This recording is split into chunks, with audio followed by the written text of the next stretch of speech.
And welcome back to my channel. So आज का नया दिन, नया व्लॉग आप सबके सामने मैं लेकर के आई हूँ और इसी सुहाने मौसम के साथ जो कि बाहर हो रहा है, मैं आज आप सबके साथ कुछ ऐसा शेयर करने वाली हूँ जो कि है रिलेटेड मेरी विग से। तो मैं आज बहुत ही कुछ अपना ऐसा इन्फॉर्मेशन आप सबके साथ शेयर करने वाली हूँ विग से रिलेटेड, जो कि मेरे दिमाग में बहुत ज़्यादा जब मैंने नई नई विग परचेज़ करी थी उस टाइम पर मैं आई यूज़ टू गूगल एंड मैं ऑनलाइन अलग अलग साइट्स पर मैं चेक करती थी कि उन क्वेश्चन जो सवाल मेरे थे उनका आंसर मुझे कहीं में मिल जाए। तो मैंने सोचा कि क्यों ना मैं आज उन्हीं बेसिक से क्वेश्चंस जहाँ से मैंने स्टार्ट किया था अपनी जब विग की जर्नी स्टार्ट करी थी तो मैंने वो कुछ बेसिक क्वेश्चंस जो मेरे दिमाग में चल रहे थे, मैंने सोचा कि क्यों ना मैं वही क्वेश्चंस के आंसर्स आप तक ही लेकर के आऊँ ताकि आपको मेरी तरह इतनी मेहनत ना करनी पड़े। ट्रस्ट मी, मैंने बहुत मेहनत करी थी, बहुत जगह मैंने काफ़ी कुछ ढूंढा था। तो मैं सबसे पहले तो अपनी विग लेकर के आती हूँ। ओके, तो ये है मेरी फुल हेड विग। काफ़ी टाइम के बाद मैं इसको आप सबके सामने लेकर के आ रही हूँ, आई नो दैट। और उसका वजह ये भी है कि कुछ एक बहुत बड़ी मिसहैपनिंग हो गई थी मेरी विग के साथ, है ना। और काफ़ी बड़ा मेरे ख्याल से 2 या 3 महीने पुरानी ये बात हो चुकी है और इसको सही होने में इसकी काफ़ी ख़राब हालत हो गई थी। क्या हुआ था क्या नहीं हुआ था ये सब मैं एक बहुत ही डिटेल वीडियो आप सबके साथ बहुत जल्द शेयर करने वाली हूँ, उसको भी आप लोग प्लीज़ ज़रूर देखिएगा। और फ़िलहाल मैं आप लोग को ये बता दूँ कि मेरी जो विग है उसमें आप लोग इस समय जो डेंसिटी देख रहे होंगे वो 40% लेस डेंसिटी है एज़ कम्पेयर टू जो मैंने विग आप लोग को अपनी फर्स्ट टाइम पे दिखाई थी, या फिर जो विग मैंने जुलाई के मंथ के पहले मैंने जितनी फ़ोटोज़ इंस्टाग्राम पर डाली थी उसके डेंसिटी के अकॉर्डिंग इस टाइम पे 40% लेस डेंसिटी इसकी है। इस विग को परचेज़ करने से पहले ही सवाल आते थे कि यार किस तरीके से मैं इसको कोम कैसे करना है, इसकी पार्टिंग कैसे करनी है। जैसे कि अगर आप लोग मेरा पहला ब्लॉग देखो तो उसमें जब मैंने इंट्रोड्यूस किया है अपनी विग को फर्स्ट टाइम, तो मैंने उसमें ये बताया कि मुझे पार्टिंग करने में बहुत ज़्यादा प्रॉब्लम हुई है। ट्रस्ट में बहुत ज़्यादा प्रॉब्लम आई थी मुझे। तो अब मैं आप लोगों को बताऊंगी कि कौन से ब्रशेज़ या कोम्स मैं यूज़ करती हूँ अपने विग को डिटैंगल करने के लिए। एंड उसके बाद मैं आप लोग को विग को डिटैंगल करके भी दिखाऊंगी। हालांकि ये सुलझी हुई विग है बट जैसे कि मैं यहाँ पर यूज़ भी कर रही हूँ तो थोड़ा सा उलझ गए हैं। तो यहाँ पर मेरे पास 3 तरीके के कोम हैं जैसे कि आप देख सकते हैं, और अब मैं बताऊंगी आपको एक एक करके कि इन कोम्स के नेम क्या हैं और इन कोम्स को यूज़ कैसे करना है आपको अपने विग के लिए। तो पहला जो ब्रश आप ये देख रहे हैं इसे पैडल ब्रश भी कहते हैं और ब्रिसल ब्रश भी कहते हैं, ठीक है। और इसका जो मटेरियल है वो सिंथेटिक मटेरियल होता है और नायलॉन के भी ये बने होते हैं और ये बहुत ही ज़्यादा बहुत ही यूज़फुल होते हैं थिक हेयर के लिए। और इनमें मच स्टैटिक ज़्यादा नहीं होता है और ये काफ़ी ज़्यादा ईजी कर देते हैं डिटैंगल करने में हेयर को। और ये जो है मुझे पड़ा था 150 रुपीज़ का। Okay, so the next one is white tooth multi-purpose wooden comb.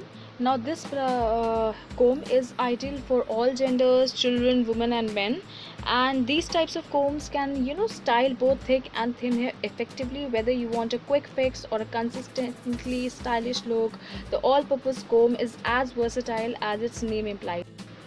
Now besides this, because this multi-purpose wooden comb is available in different sizes, you can use this comb perfectly at home, and also because it is smaller in size you can carry around in a wallet or purse easily. ये मुझे offline पड़ा था I think 200 से 250 रुपये का। अगर मुझे online link मिलेगा तो मैं डिस्क्रिप्शन बॉक्स में डाल दूँगी, आप प्लीज़ चेकआउट ज़रूर कर लीजिएगा। नेक्स्ट जो हमारा टाइप ऑफ कोम है वो है अ pin tell come. Okay, so now those of you who straighten their hair with a flat iron will find the pintail comb quite handy, and a pintail comb features a fine thin tail at its base. ठीक है, आप जिस तरीके से देख सकते हैं कि इसके बेस में एक फाइन थिन टेल होती है. And this type of comb lets you style your hair one section after another without leaving stray hairs behind. It is compact and convenient comb for styling all lengths of hair quickly. ये भी मैंने offline लिया था और ये पड़ा था मुझे शायद 100 के अंदर ही पड़ा था, if I am not wrong. 60 to 100 के बीच में पड़ा था.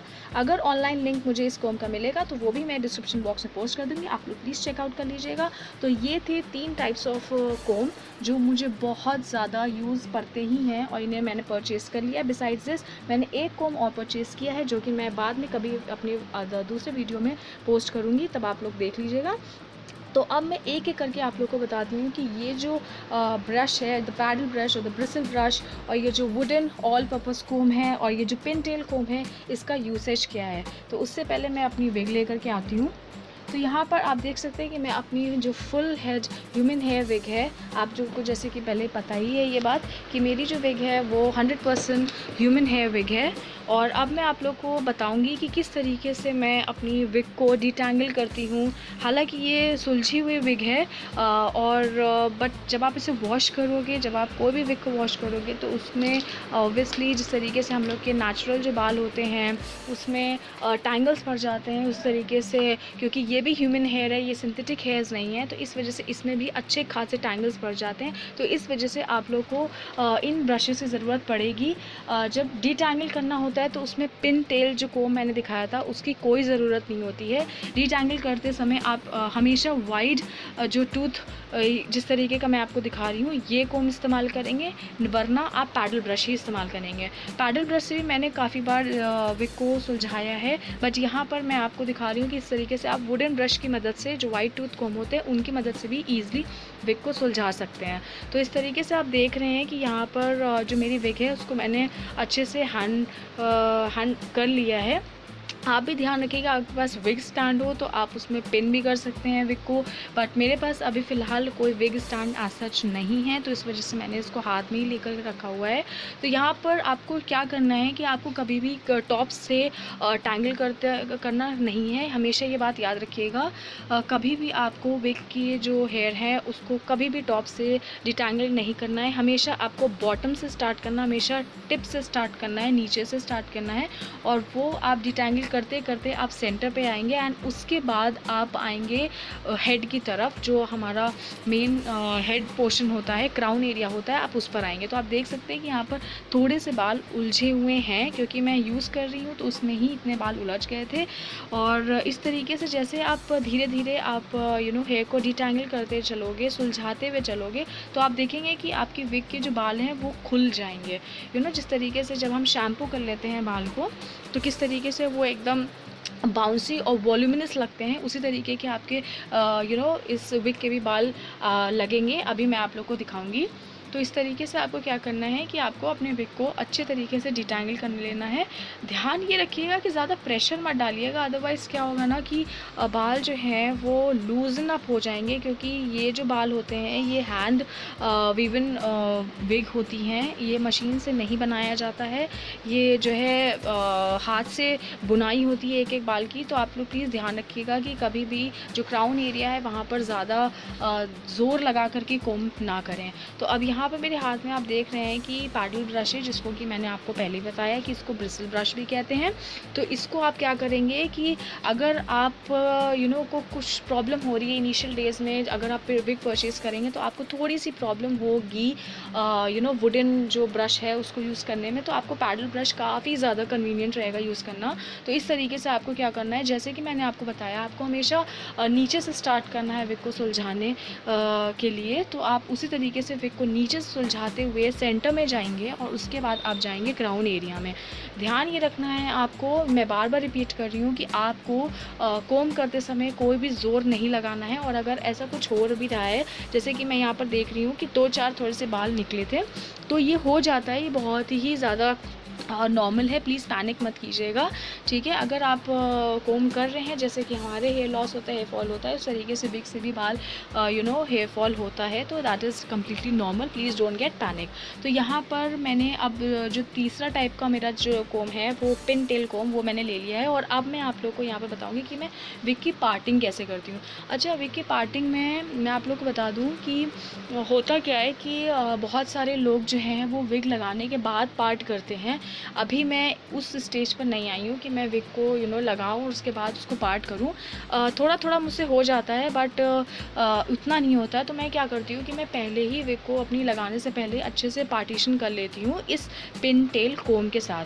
ट्रस्ट में, ये पिन टेल कोम जो है ये बहुत ही ज़्यादा हेल्पफुल रहता है, और ये प्लीज़ आप ज़रूर परचेज़ करके रखिएगा। और इस तरीके से मैं आप लोग को यहाँ पर ये दिखा रही हूँ कि मेरे विग के अंदर आप जो वाइट क्लॉथ देख रहे हैं छोटा सा, मुझे उसी एरिया के अंदर ही जो है पार्टिंग करनी है, जिसको हम कहते हैं कि मांग निकालना। तो मुझे उतनी एरिया में करना है, क्योंकि तभी नेचुरल लुक आएगा। अदरवाइज़ अगर आप थोड़ा सा भी वाइट पोर्शन के इधर उधर करेंगे तो बहुत ही अननेचुरल सा लुक आएगा। तो इस तरीके से आप देख रहे हैं कि जिस तरीके से आप अपने बाल में पार्टिंग करते हैं, ठीक उसी तरीके से आपको यहाँ पे भी अपने विग के जो हेयर्स हैं उसकी पार्टिंग करनी है। और पार्टिंग करने के बाद आप जैसे जितने भी हेयर को लेफ़्ट में रखना चाहें, जितने भी हेयर को राइट में रखना चाहें, आप चाहें तो लेफ़्ट पार्टिंग भी कर सकते हैं, जो नेचुरल ह्यूमंस सब लोग जो करते ही हैं।